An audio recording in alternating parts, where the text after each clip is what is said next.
प्रिय छात्र और छात्राएं, कुछ विशेष जानकारी।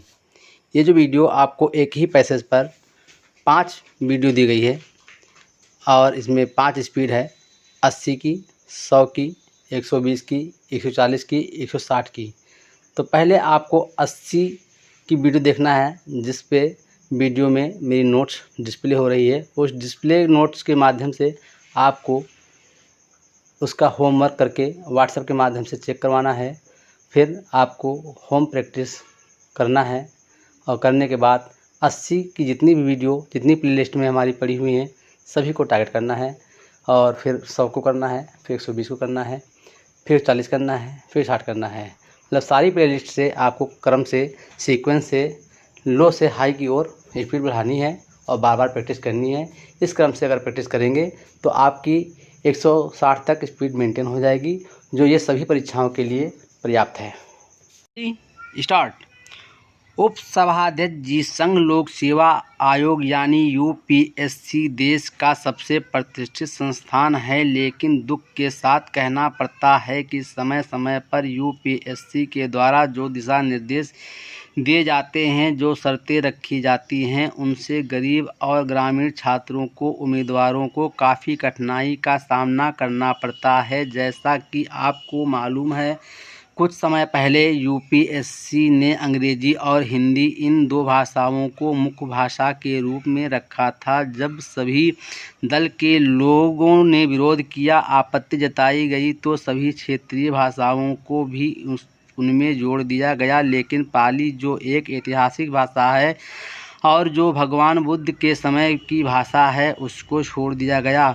महोदय, मेरा दूसरा मुद्दा है कि संघ लोक सेवा आयोग ने 1989 में परीक्षा पद्धति में व्यापक परिवर्तन किया था, जिसमें समस्त युवा भारतीयों को सरकारी नौकरियों में अवसर देने के लिए 3 अतिरिक्त अवसर और आयु सीमा में 2 साल की छूट दी गई थी। वो छूट 2010 तक जारी थी, लेकिन 2011 और 2013 में यूपीएससी द्वारा किए गए व्यापक परिवर्तन के बाद अब उन छात्रों को ऐसी कोई राहत नहीं दी गई है, उसे समाप्त कर दिया गया है। संघ लोक सेवा आयोग की 62वीं रिपोर्ट ये संकेत करती है कि परिवर्तन का सर्वाधिक दुष्प्रभाव हिंदी तथा अन्य क्षेत्रीय भाषाओं के विद्यार्थियों पर पड़ा है, जिससे उनका प्रतिनिधित्व घटकर 1/3 से भी कम रह गया है। इससे ग्रामीण उम्मीदवारों के भविष्य पर खतरा पैदा हो गया है।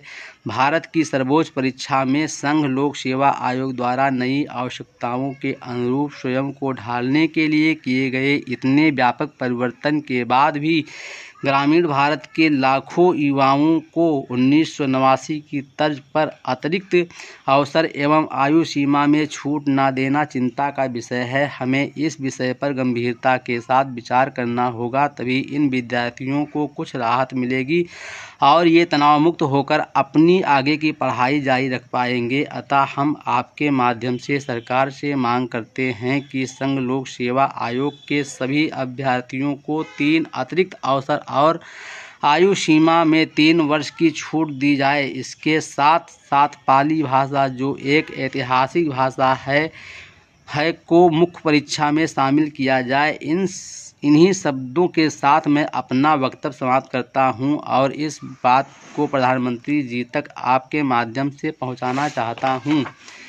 महोदया, राष्ट्रपति जी ने कहा है कि देश में ग्रामीण क्षेत्रों में प्रतिभा ढूंढनी है। संसद में जब भी खेलों पर चर्चा होती है तो ओलंपिक का जिक्र जरूर आता है। अगली बार के ओलंपिक खेल ब्राज़ील में होंगे। महोदया, आप तो तब मौजूद रही हैं और आपने सदन में खेलों पर चर्चा भी कराई है, जिससे पता चलता है कि हमारे देश में खेलों की क्या स्थिति है। सदस्यों द्वारा खेलों पर चर्चा के दौरान अक्सर ये जिक्र होता है कि चीन ने 88 पदक जीते, यहाँ तक कि जमैका और कीनिया जैसे छोटे छोटे देश भी 20 से 30 स्वर्ण पदक तक जीतते हैं।